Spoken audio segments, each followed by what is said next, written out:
Hey guys, and welcome to a new video. Today is gambling day. Hey, that actually worked out. Okay, today is gambling day, and I have a question for you. What does an Ingenuity Belt, an Omen of Corruption, and a Val Orb have in common? You're completely right. Absolutely nothing. Unless you right-click this thing, and then we Val this thing. And what we could get could be worth a lot of money, and we talk about a lot of money, right? But it could also go bad and just break all the stuff, right? So I would say we're just gonna go at it, because the Omen of Corruption is basically guaranteeing you to do something, okay? There is Val Orbs that just don't do anything, alright? So with the Omen of Corruption, it basically deletes the option of nothing happens, so it will happen, right? And there is multiple outcomes that you can have. It could basically change the value. It could enchant the item with an implicit or a corruption, basically.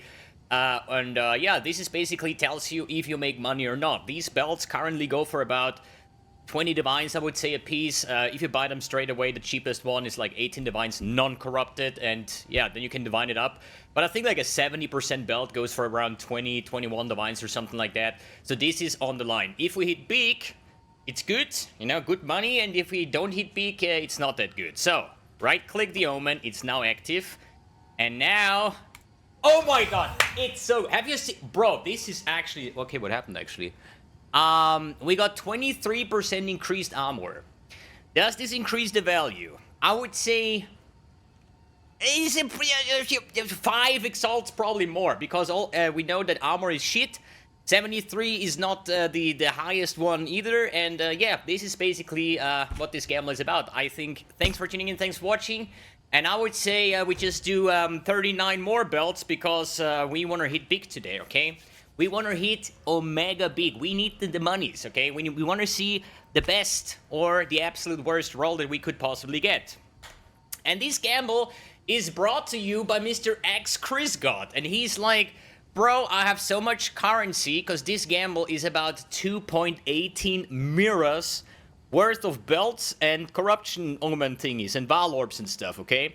So the way we're gonna do this is we're gonna Val all of them, then we're gonna stop the video at this point. I'm gonna do price checks and try to figure out what the new belt is worth, and then we're gonna see if we can make profit with Valing Ingenuity Belts. I hope I pronounced this actually correct.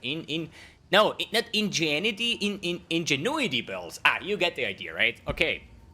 So he bought the cheapest belts available, and he divined those. Why does he divine that? Obviously, if the value doesn't change and it adds an implicit, whatever that's gonna be, like here, increased armor, or maximum fire resistance, or percent increased intelligence, or, no, not even percent, but stats, basically, right? This would... higher the value, but not if the belt has a shit roll. You know, if you have like a 45% roll on your Ingenuity belt and it rolls plus 10 intelligence, still nobody's gonna buy it, most likely. So he made sure to divine all of these belts to have, I think, at least 70%, some of like 78, 76. So basically he spent about 4 divines per belt, makes the average belt cost about 22 divines, times 40 is 880 divines worth of belts. The corruption, the Omen of Corruption is about 69 nice exalts, and then we have a couple Val Orbs, which makes the total gamble cost about 904 Divine Aronis, which is about 2.18 mirrors with today's Divine Mirror exchange ratio from 1 to 415. So as I said, we're gonna price then all the 40 belts, and the thing is, I want to make this clear, and I hope I get this right. Please, correct me if I'm wrong in the comments, but the way I saw it, the highest belt right now on the market is 97, while the lowest is 31. What does that mean?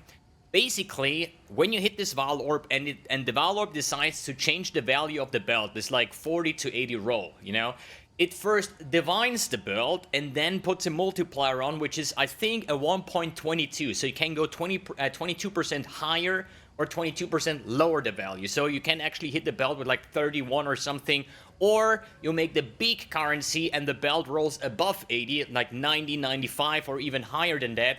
And these are the belts that cost you hundreds of divines, even if not a mirror.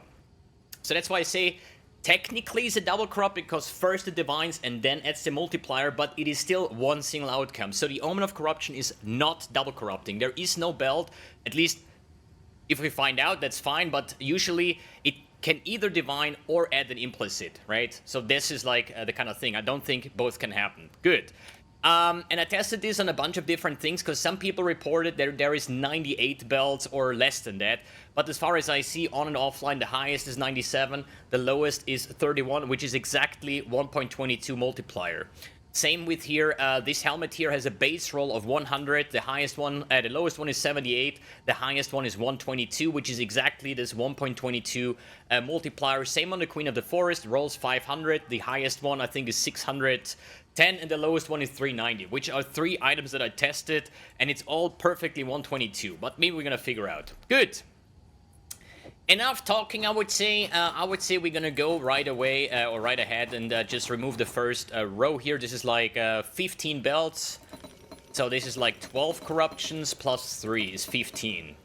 Good, we're gonna put in the Val Orbs over here, and now we need to make sure, I'm just gonna step away here. I hope it's still like instance-based, or at least like this should work. So this got increased evasion rating. So we click the Omen, and we click the Val Orb. And this round... Bro, a 69! Nice. So that's why I say, like, in the one hand, it divines the belt from 40 to 80 range, and then it multiplies it. So, technically, in the perfect world where you get the highest possible outcome, you first need to hit the roll of an 80, and then also hit the roll from a 1.22 multiplier. So that's why it's so ridiculously hard to get those things going. Good, next belt in the line, we got a 41, which is pretty bad, because it's corrupted now, you cannot change it, and I think the low roll Ingenuity Belts go for like 5 divines, which is a joke compared to the initial price.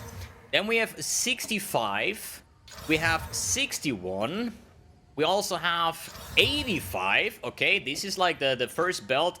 We could quickly price check it, just for the sake of like knowing, okay, what is an 80 belt going, because it's not like insanely high, because in the end of the day, you have like an 80% roll. I bought one for myself today that I spent 37 divines, you know, so I want to see how much is it a difference if it rolls 5% higher, which means it actually changed some values. So let's put it here.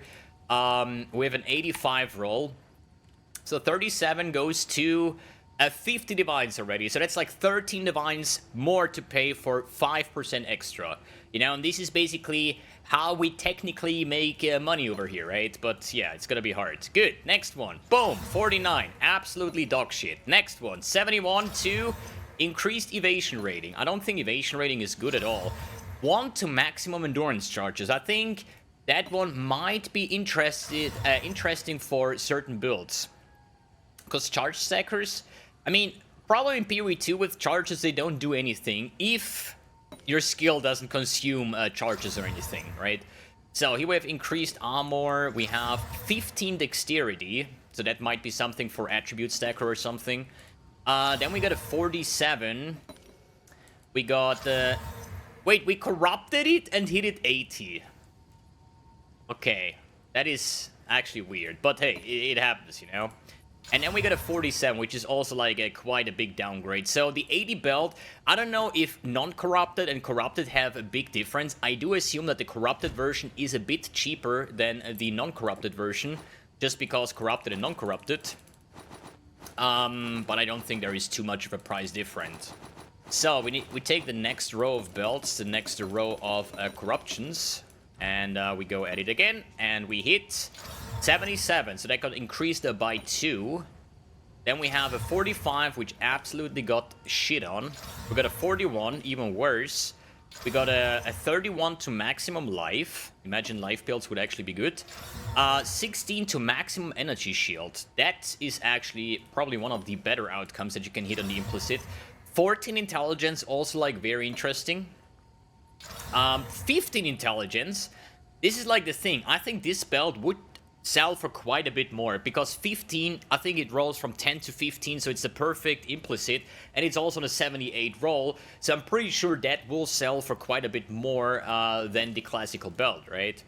Then we have 65, we have 40 complete dog roll, 68, all these values going down. 85, there's another 85. But as far as I can see, at the moment, it does not really look good. We hit 285 belts. And the thing is, you need to hit like 90 or something to actually have like... let's see, let's actually check what a 90% would go for. So we said 85 is about 50 divines. 90 is about 130 divines. So you see how quickly that actually ramps up. And if we're actually lucky and would technically hit the highest possible, which is 97, you know, we're actually talking big money. But problem is, Chris also like spent big money. And as far as I can say, at the moment, we're definitely not making currency. So we really need to ramp up these corruptions. And actually, I want to see like a 90 plus. That would be amazing. But as far as I can tell right now, even if we hit a 90 plus, 3 max fire resistance also like very nice. If we hit a 90 plus, we're still not gonna make currency. Like 78 with 15 strength, that is pretty good. I should probably take that because no strength stacker, man. Druid, I'm waiting for Druid, man. 65. Right, 7 more belts to go. 47. Oh no. Then we have 15% increased armor. 84 should also be like a 50 divines belt. 23 cold dress.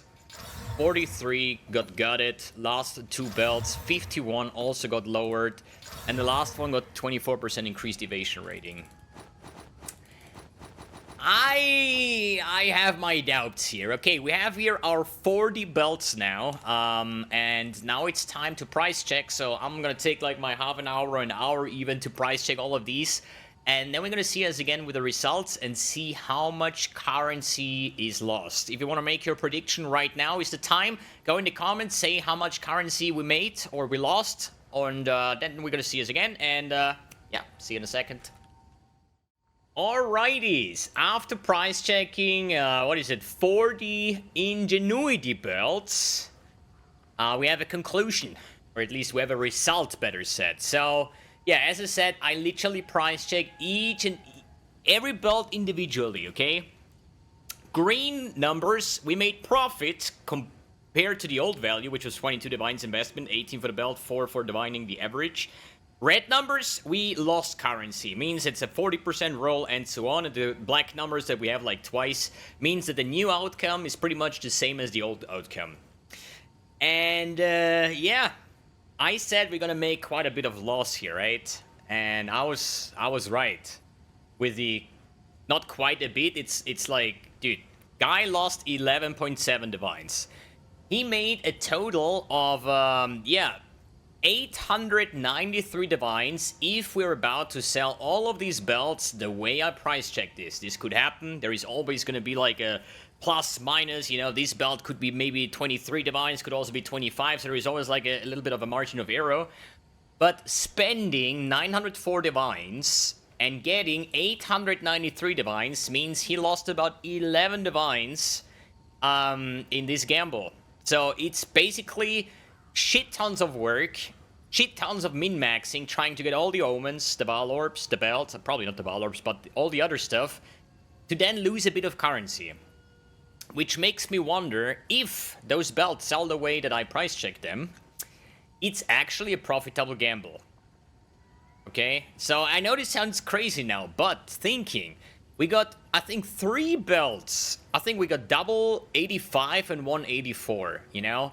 So if technically we would hit like one single belt with like 88% or something, we would actually make profit, right? Because as soon as the belts go up in the percentage, it's a multiplier on the price. You know, like an 85 goes for like 50 divines and an 88 goes for like 90 divines. You know, like even though it's like 2-3%, the price spike is insane.